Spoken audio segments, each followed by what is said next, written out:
Hello everyone, welcome back to my channel. This is Tejaswini Sharma and we are doing our second chapter, that is Principles of Management.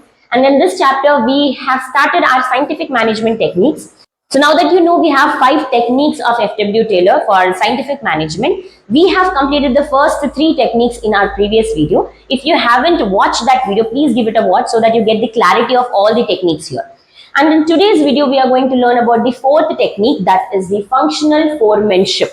Now, this is our 4th technique. Now, what does this functional foremanship say?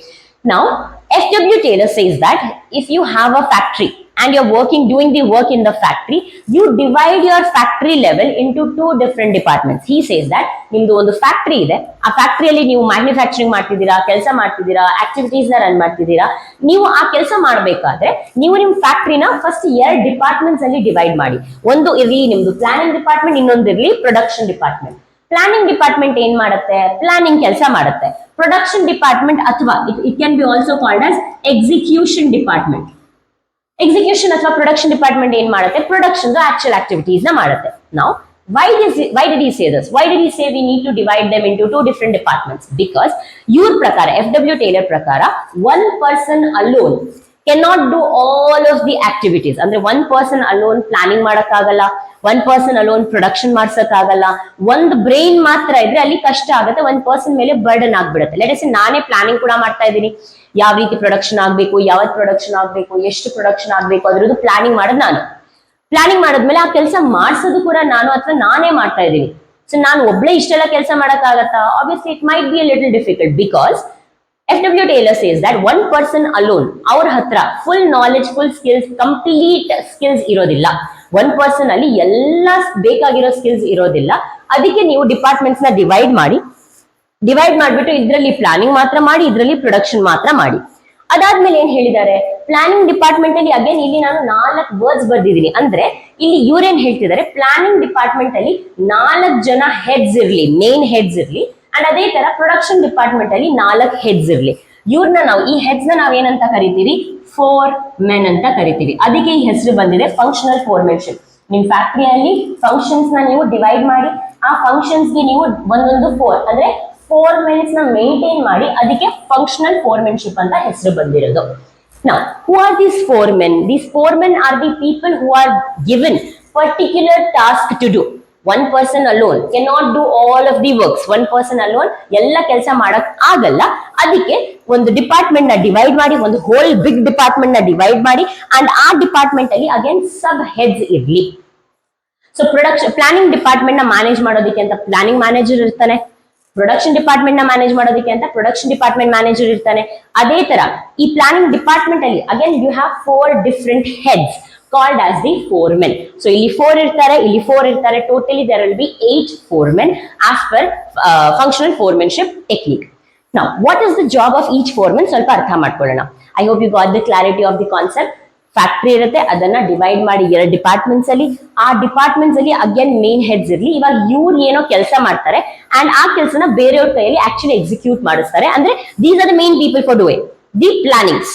Now, first one, let us say instruction card clerk. Again, these words are not at all difficult to understand. ಹೆಸರಲ್ಲೇ meaning ಸಿಗುತ್ತೆ ನಿಮ್ಗೆ. First one ನೋಡಿ, instruction card clerk. So ಈ clerk ಏನ್ ಕೆಲಸ ಆಗುತ್ತೆ? General instructions ನ ಕೊಡೋದು. ಬಿಸ್ನೆಸ್ ಅಲ್ಲಿ ಕೆಲಸ ಮಾಡಬೇಕಾದ್ರೆ ಆಬ್ವಿಯಸ್ಲಿ ನೀವು ಸರ್ಟನ್ ಡೈರೆಕ್ಷನ್ಸ್ ನ ಕೊಡಬೇಕಾಗುತ್ತೆ, ಇನ್ಸ್ಟ್ರಕ್ಷನ್ಸ್ ನ ಕೊಡಬೇಕಾಗುತ್ತೆ, ರೂಲ್ಸ್ ಅಂಡ್ ರೆಗ್ಯುಲೇಷನ್ಸ್ ನ ಟೀಚ್ ಮಾಡಬೇಕಾಗುತ್ತೆ. ಸೊ ಜನರಲ್ ಆಗಿ ಇನ್ಸ್ಟ್ರಕ್ಷನ್ಸ್ ನ ಕೊಡೋ ಕೆಲಸ ಯಾರ್ದಾಗುತ್ತೆ? ಇನ್ಸ್ಟ್ರಕ್ಷನ್ ಕಾರ್ಡ್ ಕ್ಲರ್ಕ್ ಆಗುತ್ತೆ. Next, route clerk. ನಾವು route is nothing but a way. So ಈ ರೂಟ್ ಕ್ಲರ್ಕ್ ಏನ್ ಮಾಡ್ತಾನೆ? He will show you the way of doing the activities. He will show you the step-wise ways of doing the activities. ಯಾವ arrangement ಅಲ್ಲಿ, ಯಾವ steps ಅಲ್ಲಿ, ಯಾವ root ಅಲ್ಲಿ ಕೆಲಸ ಮಾಡಬೇಕು ಅಂತ ಹೇಳ್ತಾನೆ route clerk. Then comes our time and cost clerk. Again, ಹೆಸರಲ್ಲಿ ಮೀನಿಂಗ್ ನೋಡಿ, time clerk. So time clerk ಇವನೇನ್ ಮಾಡ್ತಾನೆ? ಇವನು ಸೆಟ್ ಮಾಡ್ತಾನೆ ಒಂದು ಸ್ಟ್ಯಾಂಡರ್ಡ್ ಟೈಮ್ ನ. Is going to set the standard time for doing the job. ಅಂದ್ರೆ ಆ ಒಂದು ಪ್ರೊಡಕ್ಷನ್, ಇವಾಗ ಫ್ಯಾಕ್ಟರಿಯಲ್ಲಿ ಪ್ರೊಡಕ್ಷನ್ ಮ್ಯಾನುಫ್ಯಾಕ್ಚರಿಂಗ್ ಮಾಡೋದು. ಸೊ ಇವನ್ ಡಿಸೈಡ್ ಮಾಡ್ತಾನೆ, ಇವನ್ ಪ್ಲಾನಿಂಗ್ ಮಾಡ್ತಾನೆ, what should be the time period for doing the work. ಎಷ್ಟು ಅವರ್ಸ್ ಅಲ್ಲಿ ಎಷ್ಟು ಪ್ರೊಡಕ್ಷನ್ ಆಗ್ಬೇಕು, ಅಥವಾ ಒಂದ್ ದಿವಸದಲ್ಲಿ ಎಷ್ಟು ಪ್ರೊಡಕ್ಷನ್ ಆಗ್ಬೇಕು, ಒಂದ್ ವರ್ಕರ್ ಎಷ್ಟು ಟೈಮ್ ಅಲ್ಲಿ ಎಷ್ಟು ಪ್ರೊಡಕ್ಷನ್ಸ್ ನ ಮಾಡ್ಬೇಕು. ಅಂದ್ರೆ ಟೈಮ್ ರಿಲೇಟೆಡ್ ಎಲ್ಲ ಕೆಲಸ ಪ್ಲಾನಿಂಗ್ ಯಾರು ಮಾಡ್ತಾನೆ? ಟೈಮ್ ಕ್ಲರ್ಕ್ ಮಾಡ್ತಾನೆ.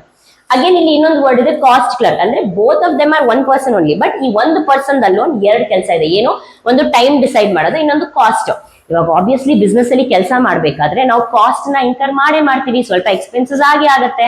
ಸೊ ಕೆಲಸ ಮಾಡ್ಬೇಕಾದ್ರೆ ಬಿಸ್ನೆಸ್ ಆ ಒಂದು ಕೆಲಸಕ್ಕೆ ಅಂತ ಎಷ್ಟು ಎಕ್ಸ್ಪೆನ್ಸಸ್ ಆಗ್ಬೇಕು, ಎಷ್ಟು ಕಾಸ್ಟ್ ಆಗ್ಬೇಕು, ಒಂದು ಬಜೆಟ್ ಫಿಕ್ಸ್ ಆಗ್ಬಿಟ್ರೆ you will not go beyond. ಇವಾಗ ನೀವು ಏನೇ ಪ್ಲಾನಿಂಗ್ ಮಾಡ್ತೀವಿ, ಇವಾಗ ಮದ್ವೆ ಪ್ಲಾನಿಂಗ್ ಮಾಡಿ ಅಥವಾ ಟ್ರಿಪ್ ಪ್ಲಾನಿಂಗ್ ಮಾಡಿ ಅಥವಾ ನಿಮ್ದು ನಾರ್ಮಲ್ ಏನೇ ಒಂದು ಪ್ಲಾನಿಂಗ್ ಮಾಡ್ತಾ ಇದ್ರು, ಜಸ್ಟ್ ಒನ್ ಡೇ ಔಟಿಂಗ್ ಗೆ ಪ್ಲಾನಿಂಗ್ ಮಾಡ್ತಿದ್ರು, ಒಂದು ಬಜೆಟ್ ಅನ್ನೋ ತಲೆಯಲ್ಲಿ ಇರತ್ತಲ್ವಾ. ಇವಾಗ ನಿಮ್ ತಲೆಯಲ್ಲಿ ಒಂದು ಬಜೆಟ್ ಫಿಕ್ಸ್ ಆಗ್ಬಿಟ್ರೆ you will not go beyond the budget, or you will at least make sure that you are doing your all the activities within that particular budget. Similarly business ಕೂಡ ಒಂದು budget ನ fix ಮಾಡುತ್ತೆ, ಆ budget ಪ್ರಕಾರ business ಏನ್ ಮಾಡಬೇಕು, ಕೆಲಸ ಮಾಡಬೇಕಾಗುತ್ತೆ. So he is going to do the planning of what should be the time period of working the activities and he will decide what should be the cost of the particular activities. So time and cost clerk is one and the same, but he has two jobs to do. Next we have is disciplinarian. Now again word itself is suggesting disciplinarian is the person who will make sure that every activity is being done in a disciplined manner. ಎಲ್ಲ employees order ನ follow ಮಾಡ್ತಿದಾರಾ ಇಲ್ವಾ, ಎಲ್ಲ employees discipline ನ follow ಮಾಡ್ತಿದಾರಾ ಅಲ್ವಾ, ಯಾವ arrangement ಅಲ್ಲಿ ಕೆಲಸ plan ಆಗಿದೆ ಅದರಲ್ಲಿ ಕೆಲಸ ಆಗ್ತಿದೆಯಾ ಇಲ್ವಾ ಅಂತ ಡಿಸಿಪ್ಲಿನೇರಿಯನ್ ಡಿಸೈಡ್ ಮಾಡ್ತಾರೆ, ಅಂದ್ರೆ ನೋಡ್ಕೋತಾನೆ. ಓಕೆ, ಸೊ ಫಂಕ್ಷನಲ್ ಫೋರ್ಮೆನ್ಶಿಪ್ ಅಲ್ಲಿ ಒಂದು ಪ್ಲಾನಿಂಗ್ ಡಿಪಾರ್ಟ್ಮೆಂಟ್ ಇದೆ, ಅದರಲ್ಲಿ 4 ಹೆಡ್ಸ್ ಇದ್ದಾರೆ. ಆ ಹೆಡ್ಸ್ ಡಿಫ್ರೆಂಟ್ ಕೆಲಸ ಇರುತ್ತೆ. So you call them as the main people of this department or you call them as the foremen of the planning department. Similarly, even in production and execution department, we have 4 different heads. Now, what is the job of production department? To do the production or execution. So, first one ನೋಡಿ, speed boss. Again, ಹೆಸರಲ್ಲಿ meaning ಹುಡುಕಿ. Speed boss ಅಂದ್ರೆ ಏನು? Speed boss ಅಂದ್ರೆ he will make sure ಇಲ್ಲಿ execution ಆಗ್ತಾ ಇದೆ, ಕೆಲಸ ಸ್ಟಾರ್ಟ್ ಆಗ್ತಾ ಇದೆ, ಕೆಲಸ ಸ್ಟಾರ್ಟ್ ಆಗುತ್ತೆ. ಇವಾಗ ಸ್ಪೀಡ್ ಬಾಸ್ ಏನ್ ನೋಡ್ಕೋತಾನೆ, ಡಿಸೈಡ್ ಆಗಿರೋ ಟೈಮ್, ಏನ್ ಟೈಮ್ ಫಿಕ್ಸ್ ಆಗಿದೆ ಆ ಟೈಮ್ ಪೀರಿಯಡ್ ಅಲ್ಲಿ ಕೆಲಸ ಮುಗಿತಾ ಇದೆಯಾ ಇಲ್ವಾ, ಟೈಮ್ ಫಿಕ್ಸ್ ಮಾಡಿರ್ತಾರೆ, ಆ ಸ್ಪೀಡ್ ಅಲ್ಲಿ ಯಾವ ಸ್ಪೀಡ್ ಅಲ್ಲಿ ಕೆಲಸ ಆಗ್ಬೇಕು ಆ ಸ್ಪೀಡ್ ಅಲ್ಲಿ ಕೆಲಸ ಆಗ್ತಿದ್ಯಾ ಇಲ್ವಾ ಅಂತ ನೋಡ್ಕೋತಾನೆ speed boss. Similarly, repair boss, as you guys very well know, we keep doing the service of various things in ಇವಾಗ ವಾಷಿಂಗ್ ಮಷಿನ್ ತಗೊಳ್ಳಿ, ವಾಷಿಂಗ್ ಮಷಿನ್ ನ ಬಿಸ್ನೆಸ್ ಅಲ್ಲಿ ಯಾವಾಗ ವಾಷಿಂಗ್ ಮಷಿನ್ ನ ಮನೇಲಿ ನಾವು ಯೂಸ್ ಮಾಡ್ತೀವಿ. ಸೊ ಯೂಸ್ ಮಾಡ್ಬೇಕಾದ್ರೆ ಅದನ್ನ ಸ್ವಲ್ಪ ಸರ್ವಿಸ್ ಮಾಡಲೇಬೇಕಾಗತ್ತೆ. ಯಾಕೆ? ಸೊ ದಟ್ ಫ್ಯೂಚರ್ ಅಲ್ಲಿ ಅದ್ರಲ್ಲಿ ಏನು ಪ್ರಾಬ್ಲಮ್ ಆಗಬಾರ್ದು ಅಂತ. ಸಿಮಿಲರ್ಲಿ ವೆಹಿಕಲ್ಸ್, ಕಾರ್ ಆಗಲಿ ಬೈಕ್ ಆಗಲಿ, ಯು ವಿಲ್ ಒಂದು ಸರ್ಟನ್ ಪೀರಿಯಡ್ ಆದ್ಮೇಲೆ ನೀವು ಸರ್ವಿಸ್ ಮಾಡಿಸ್ತಾನೆ ಇರ್ತೀರಾ. ಇವಾಗ ಬೈಕ್ ಅಲ್ಲಿ ಅಥವಾ ಕಾರ್ ಅಲ್ಲಿ ಪ್ರಾಬ್ಲಮ್ ಏನು ಇಲ್ಲ, ಬಟ್ ಸ್ಟಿಲ್ ನೀವು ಅದನ್ನ ಸರ್ವಿಸ್ ಕೊಡ್ತೀರಾ. ಯಾಕೆ? ಸೊ ದಟ್ ಫ್ಯೂಚರ್ ಅಲ್ಲಿ ಪ್ರಾಬ್ಲಮ್ ಆಗಬಾರ್ದು. ಇವತ್ತು ಪ್ರಾಬ್ಲಮ್ ಇದೆ, ಅದನ್ನ ರಿಪೇರ್ ಮಾಡಿ ರೆಡಿ ಮಾಡಿಸ್ತೀರಾ. ಸಿಮಿಲರ್ಲಿ ಇನ್ನೊಂದ್ಸತಿ ನಾವು ರಿಪೇರ್ ಯಾಕೆ ಮಾಡ್ತಾ ಇದೀವಿ, ಸರ್ವಿಸಿಗೆ ಯಾಕೆ ಕೊಡ್ತಾ ಇದೀವಿ ಗಾಡಿನ, ಫ್ಯೂಚರ್ ಅಲ್ಲಿ ಪ್ರಾಬ್ಲಮ್ ಆಗಬಾರ್ದು ಅಂತ ನಾವು ರಿಪೇರ್ ನ ಮಾಡ್ತಾ ಇರ್ತೀವಿ ಅಥವಾ ಸರ್ವಿಸ್ಗೆ ಕೊಡ್ತಾ ಇರ್ತೀವಿ ವೆಹಿಕಲ್ಸ್ ನ. ಸಿಮಿಲರ್ಲಿ ಬಿಸ್ನೆಸ್ ಅಲ್ಲಿ ನಾವು ಪ್ರೊಡಕ್ಷನ್ ಡಿಪಾರ್ಟ್ಮೆಂಟ್ ಅಲ್ಲಿ ಏನ್ ಮಾಡ್ತಾ ಇದೀವಿ, ಪ್ರೊಡಕ್ಷನ್ ಮಾಡ್ತಾ ಇದೀವಿ. ಪ್ರೊಡಕ್ಷನ್ ಮಾಡೋದಕ್ಕೆ ನಮ್ಗೆ ಮೇನ್ಲಿ ಬೇಕಾಗಿರೋದೇನು, ಮೆಷಿನರೀಸ್. ಇವಾಗ ಮೆಷಿನರೀಸ್ ನ ಯೂಸ್ ಮಾಡಬೇಕು ಅಂದ್ರೆ you have to keep that in a proper manner, ಅಂದ್ರೆ ಅದು ಯೂಸ್ ಮಾಡೋ ತರ ಇರಬೇಕು, ಅಂದ್ರೆ ಆಯಿಲಿಂಗ್ ಕರೆಕ್ಟ್ ಆಗಿ ಆಗ್ತಾ ಇರಬೇಕು, ವರ್ಕಿಂಗ್ ಕಂಡೀಷನ್ ಅಲ್ಲಿ ಇದೆಯಾ ಇಲ್ವಾ. ಇವಾಗ ನೀವು ಮೆಷಿನರಿನ ನೀವು ಯೂಸ್ ಮಾಡ್ತಾನೆ ಇಲ್ಲಪ್ಪ, ಸಡನ್ಲಿ ಕೆಲಸ ಬಂತು, ಇವಾಗ ನೀವು ಆ ಮೆಷಿನರಿನ ಯೂಸ್ ಮಾಡಿ ಅಂತ ಅಂದ್ರೆ ಮಾಡಕ್ ಆಗತ್ತಾ? ಆಬ್ವಿಯಸ್ಲಿ ಆಗಲ್ಲ. It might be rusted or some parts might not work or some failure might have happen because you didn't use it for long. So ಆ ಮೆಷಿನರೀಸ್ ವರ್ಕಿಂಗ್ ಕಂಡೀಷನ್ ಅಲ್ಲಿ ಇದೆಯಾ ಇಲ್ವಾ, ಅಥವಾ ಬಿಸ್ನೆಸ್ ಅಲ್ಲಿ ವೇರಿಯಸ್ ಟೂಲ್ಸ್ ಯೂಸ್ ಆಗುತ್ತೆ, business ಅಲ್ಲಿರೋ tools ಮತ್ತೆ machineries working condition ಅಲ್ಲಿ ಇದೆಯಾ ಇಲ್ವಾ ಅಂತ ನೋಡ್ಕೊಳ್ಳೋ ಜವಾಬ್ದಾರಿ ಯಾರ್ದಾಗತ್ತೆ, ರಿಪೇರ್ ಬಾಸ್ ಆಗುತ್ತೆ. ಅಂದ್ರೆ ಇವನು ರಿಪೇರ್ ಮಾಡ್ತಾನೆ ಮೆಷಿನ್ಸ್ ನ, ಅದರಲ್ಲಿ ಪ್ರಾಬ್ಲಮ್ ಇದ್ರೆ ಅಥವಾ ಪ್ರಾಬ್ಲಮ್ ಇಲ್ಲ ಬಟ್ ಅದನ್ನ ಫ್ಯೂಚರ್ ಅಲ್ಲಿ ಪ್ರಾಬ್ಲಮ್ ಆಗಬಾರ್ದು ಅಂತ ನೋಡ್ಕೊಂಡು ರಿಪೇರ್ ಮಾಡ್ತಾ ಇರ್ತಾನೆ ಯಾರು, repair boss. Speed boss on time ಕೆಲಸ ಆಗ್ತಿದ್ಯಾ ಅಂತ ನೋಡ್ತಾನೆ. ರಿಪೇರ್ ಬಾಸ್ ಏನ್ ನೋಡ್ತಾನೆ, he will make sure that the work is being done without any problems in the future, so that's why he is always going to keep in a he will always do the services or he will keep the machineries in the working condition. That is the job of repair boss. Next we have is gang boss. Now gang boss is very simple. When I say the word gang ಅಂದ್ರೆ you talk about lot of people together, gang fights, so ಇದೆಲ್ಲ ನೋಡ್ತೀವಲ್ವಾ ನಾವು movies and normally day life also you might have seen many gang wars or gang ಅಂದ ತಕ್ಷಣ you say group. Now when the gang is ready, ಒಂದು gang ready ಇದ್ದಾಗ ಎಲ್ಲಾರು ಆ gang ಅಲ್ಲಿ ಒಂದು ಕೆಲಸ ಮಾಡೋದಕ್ಕೆ ರೆಡಿ ಇದ್ದಾರೆ ಅಂತ ಅಂದ್ರೆ ಅಲ್ಲಿ ಕೆಲಸ ಬೇಗ ಆಗ್ಬಿಡುತ್ತೆ. ಸಿಮಿಲರ್ಲಿ ಬಿಸ್ನೆಸ್ ಅಲ್ಲಿ ಕೂಡ, ಬಿಸ್ನೆಸ್ ಅಲ್ಲಿ ಪ್ರೊಡಕ್ಷನ್ ಆಗ್ಬೇಕು ಅಂದ್ರೆ ಏನೇನ್ ಬೇಕು ನಿಮ್ಗೆ ಎಲ್ಲ. ಲೆಟ್ಸ್ ಇವಾಗ ನಾವು ಮ್ಯಾನುಫ್ಯಾಕ್ಚರಿಂಗ್ ಮಾಡ್ತಾ ಇದೀವಿ, ಮ್ಯಾನುಫ್ಯಾಕ್ಚರಿಂಗ್ ನಮ್ಗೆ ಏನ್ ಬೇಕು, ರಾ ಮೆಟೀರಿಯಲ್ಸ್ ಬೇಕು, ಟೂಲ್ಸ್ ಬೇಕು, then you need machineries and everything. ಅಂದ್ರೆ ಇಲ್ಲಿ ಮೆಷಿನರಿ ಬರ್ದಿದ್ದೀನಿ ಅಂತ ಕನ್ಫ್ಯೂಸ್ ಆಗ್ಬೇಡಿ. ಇಲ್ಲಿ ರಿಪೇರ್ ಬಾಸ್ ಏನ್ ಮಾಡ್ತಾನೆ, ರಿಪೇರ್ ಮಾಡ್ತಾನೆ, ಈ ಮೆಷಿನರೀಸ್ ವರ್ಕಿಂಗ್ ಕಂಡೀಷನ್ ಅಲ್ಲಿ ಇದೆಯಾ ಇಲ್ವಾ ಅಂತ ನೋಡ್ಕೋತಾನೆ.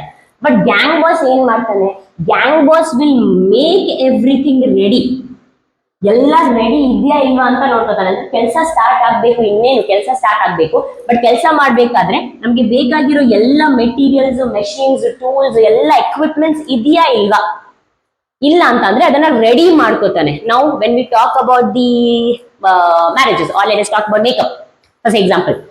ಬ್ರೈಡಲ್ ಮೇಕಪ್ ಆಗ್ತಾ ಇದೆ. ಇವಾಗ ಬ್ರೈಡಲ್ ಮೇಕಪ್ ಆಗ್ತಾ ಇದೆ ಅಂದ್ರೆ ಮೇಕಪ್ ಮಾಡೋರು ಆರ್ಟಿಸ್ಟ್ ಏನ್ ಮಾಡ್ತಾರೆ, ಮೇಕಪ್ ಮಾಡೋದಕ್ಕೆ ಬೇಕಾಗಿರೋ ಎಲ್ಲ ಸಾಮಾನ ರೆಡಿ ಇರ್ತಾರಲ್ವಾ. ಯಾವ್ದಾದ್ರು ಒಂದು ಸಾಮಾನ್ ಇಲ್ಲ ಅಥವಾ ಒಂದು ಮೆಟೀರಿಯಲ್ ಅಥವಾ ಏನೋ ಒಂದು ಇದಿಲ್ಲ ಅಂತ ಅಂದ್ರು ಅವ್ರು ಏನ್ ಮಾಡ್ತಾರೆ, ಅಲ್ಲಿ ಕಂಪ್ಲೀಟ್ ಆಗಿ ಮೇಕಪ್ ಮಾಡಕ್ ಆಗಲ್ಲ. ಸೊ ಮೇಕಪ್ ಮಾಡ್ಬೇಕು ಅಂದ್ರೆ ಬೇಕಾಗಿರೋ ಎಲ್ಲ ಐಟಮ್ಸ್ ರೆಡಿ ಇರ್ಬೇಕಲ್ವಾ. ಸೊ ಫಸ್ಟ್ ಅವ್ರು ಏನ್ ಮಾಡ್ತಾರೆ, ಎಲ್ಲ ತಗೊಂಡ್ ಬಂದಿರ್ತಾರೆ, ರೆಡಿ ಇಟ್ಟಿರ್ತಾರೆ. ಇನ್ನೇನು ಇವಾಗ ಬ್ರೈಡಲ್ ಮೇಕಪ್ ಸ್ಟಾರ್ಟ್ ಆಗ್ಬೇಕು ಅಂದ್ರೆ everything will be done smoothly. ಯಾವ್ದಾದ್ರು ಒಂದ್ ಐಟಮ್ ಮಿಸ್ಸಿಂಗ್ ಇದ್ರು ಅಲ್ಲಿ ಕರೆಕ್ಟ್ ಆಗಿ ಕೆಲಸ ಆಗಲ್ಲ. ಬಟ್ ಯಾವ್ದು ಐಟಮ್ ಮಿಸ್ಸಿಂಗ್ ಇಲ್ಲ ಅಂತಂದ್ರೆ ಕೆಲಸನ ಮುಗಿಸ್ಬೋದು ನೀಟಾಗಿ. ಸೊ ಇಲ್ಲಿ ಗ್ಯಾಂಗ್ ಬಾಸ್ ಅಷ್ಟೇ ಕೆಲಸ. ಗ್ಯಾಂಗ್ ಬಾಸ್ ಏನು, to see that the required items for the work are ready or not, or to keep things ready. To keep things ready for doing the work is the gang boss's job. And last one is inspector. So inspector, inspection ಅಂತ word ಕೇಳಿರ್ತೀರಾ. ಇವಾಗ inspectors inspections ಏನ್ ಬರ್ತಾರೆ, ಕ್ವಾಲಿಟಿನ check ಮಾಡೋದಿಕ್ಕೆ, ಅಥವಾ ನಾವೇನ್ plan ಮಾಡಿದೀವಿ ಅಥವಾ ಏನ್ ಕೆಲಸ ಆಗ್ತದೆ ಅದನ್ನ ನೀಟಾಗಿ ಆಗ್ತಿದ್ಯಾ ಇಲ್ವಾ ಅಂತ ನೋಡೋದಿಕ್ಕೆ ಅಂತ ಇನ್ಸ್ಪೆಕ್ಷನ್ ಆಗುತ್ತಲ್ವಾ. So inspector is a person who has the job of keeping the quality check, ಅಂದ್ರೆ ಕರೆಕ್ಟ್ ಆಗಿರೋ ಕ್ವಾಲಿಟಿಯಲ್ಲಿ, ಪ್ರಾಪರ್ ಕ್ವಾಲಿಟಿಯಲ್ಲಿ, ಸ್ಟ್ಯಾಂಡರ್ಡ್ ಕ್ವಾಲಿಟಿಯಲ್ಲಿ ಕೆಲಸ ಆಗ್ತಿದ್ಯಾ, ಪ್ರೊಡಕ್ಷನ್ ಆಗ್ತಿದ್ಯಾ ಅಲ್ವಾ ಅಂತ ನೋಡ್ಕೋತಾನೆ ಈ inspector. Okay, so these are the 8 foremen or 4 and 4 foremen of the functional foremanship. FW Taylor ಹೇಳ್ತಿದ್ದಾರೆ, ನಿಮ್ ಫ್ಯಾಕ್ಟ್ರಿ ಲೆವೆಲ್ ನ 2 ಡಿಪಾರ್ಟ್ಮೆಂಟ್ಸ್ ಅಲ್ಲಿ ಡಿವೈಡ್ ಮಾಡಿಬಿಟ್ಟು ಈ ರೀತಿ ನೀವು ಕೆಲಸ ಮಾಡಿದ್ರೆ ನಿಮ್ ಬಿಸ್ನೆಸ್ ಅಲ್ಲಿ 1 ಪರ್ಸನ್ ಮೇಲೆ ಬರ್ಡನ್ ಬರೋದಿಲ್ಲ. ಬರ್ಡನ್ ಗಿಂತ ಜಾಸ್ತಿ ಬ್ರೈನ್ಸ್ ಯೂಸ್ ಆಗುತ್ತೆ. ಹಿಯರ್ 4 ಬ್ರೈನ್ ಯೂಸ್ ಆಗ್ತಿದೆ, ಇಲ್ಲಿ 4 ಬ್ರೈನ್ ಯೂಸ್ ಆಗ್ತಿದೆ. ಸೊ ಜಾಸ್ತಿ ಬ್ರೈನ್ ಯೂಸ್ ಆದಷ್ಟು ಕೆಲಸ ಚೆನ್ನಾಗಾಗತ್ತೆ ಅಂತ ಇವ್ರ ಪ್ರಕಾರ ಇವರು ಫಂಕ್ಷನಲ್ ಫೋರ್ಮೆನ್ಶಿಪ್ ಅನ್ನೋ ಒಂದು ಟೆಕ್ನಿಕ್ ನ ಕೊಟ್ಟಿದ್ದಾರೆ. So here we are done with the 4 scientific management techniques given by FW Taylor, and the last one, that is work study aspect, we are going to do in the next video. So until then, please like, subscribe and share the video, and see you in the next video.